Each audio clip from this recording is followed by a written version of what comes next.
Salam sejahtera Bapak Ibu Saudara yang dikasihi dalam Tuhan. Berdasarkan data yang dihimpun Statista per 2021, Indonesia dikatakan menempati urutan ketiga sebagai negara dengan jumlah pengguna aplikasi WhatsApp terbanyak di dunia, yaitu dengan jumlah pengguna 84,8 juta. Mengapa bisa disukai? Alasannya bisa berbagai macam, tapi diantaranya karena gratis, bisa dipakai di laptop atau PC, pengganti SMS, bisa video call sampai 8 orang, kemudian juga bisa membentuk grup chat. Nah, sehubungan dengan grup WhatsApp ini, Bapak Ibu Saudara, saya menemukan sebuah artikel yang menarik. Dikatakan bahwa ada 7 macam postingan yang tidak disukai oleh orang yang ada di dalam grup WhatsApp. 2 diantaranya dikatakan adalah postingan yang berunsur perdebatan dan yang membuka kesalahan orang lain di dalam grup itu. Saya yakin saudara pasti pernah mendapati postingan yang seperti itu di salah satu grup WhatsApp Bapak Ibu Saudara. Orang seperti apakah yang suka memulai perdebatan di dalam grup chat? Disebut apakah orang yang suka membuka kesalahan orang di dalam kelompok WhatsApp itu Bapak Ibu Saudara?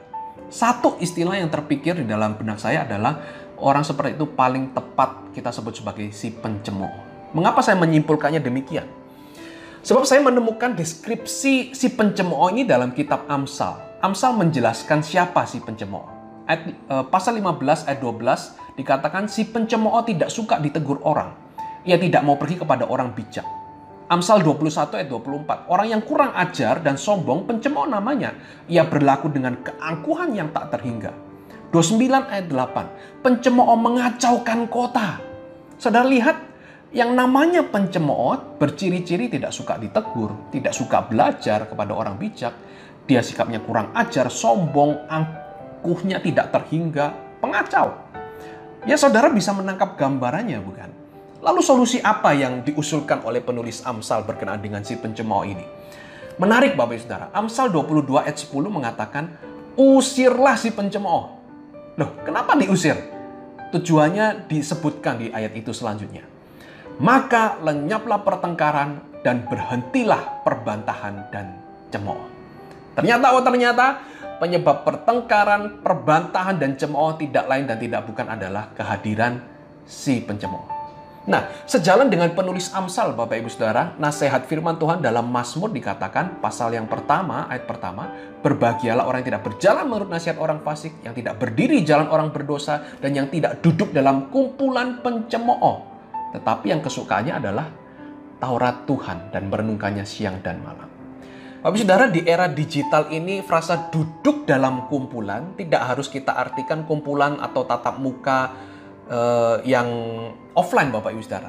Tapi frasa itu bisa kita pahami hari ini sebagai berada dalam satu grup WhatsApp. Pertanyaannya sekarang untuk kita, sudah sehatkah grup WhatsApp saudara dan saya? Mari mengevaluasi Bapak Ibu Saudara.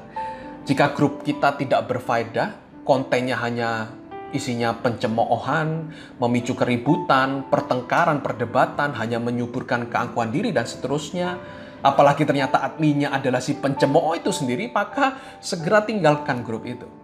Jika saudara adalah seorang admin dalam sebuah grup WhatsApp dan ingin mempertahankan grup itu, maka tegurlah si pencemooh, 4 mata tentu saja. Jika dia mengindahkan teguran saudara, maka biarkanlah dia ada di dalam grup. Tetapi jika dia bebal karena memang si pencemooh itu tidak suka ditegur, maka mari kita hantar dia keluar dari grup kita. Saya jamin setelah yang bersangkutan keluar dari grup, maka lenyaplah pertengkaran, berhentilah perbantahan dan cemooh. Di sisi yang lain, mari cari dan bertahanlah di dalam grup-grup WhatsApp yang santun, yang menginspirasi kita dengan renungan firman Tuhan setiap hari. Kiranya renungan ini bisa menginspirasi saudara, semakin mengalami damai sejahtera Allah dalam hidup saudara dan bijak dalam memilih komunitas, dan dalam hal ini komunitas dalam grup WhatsApp Bapak Ibu Saudara. Tuhan Yesus memberkati kita semua.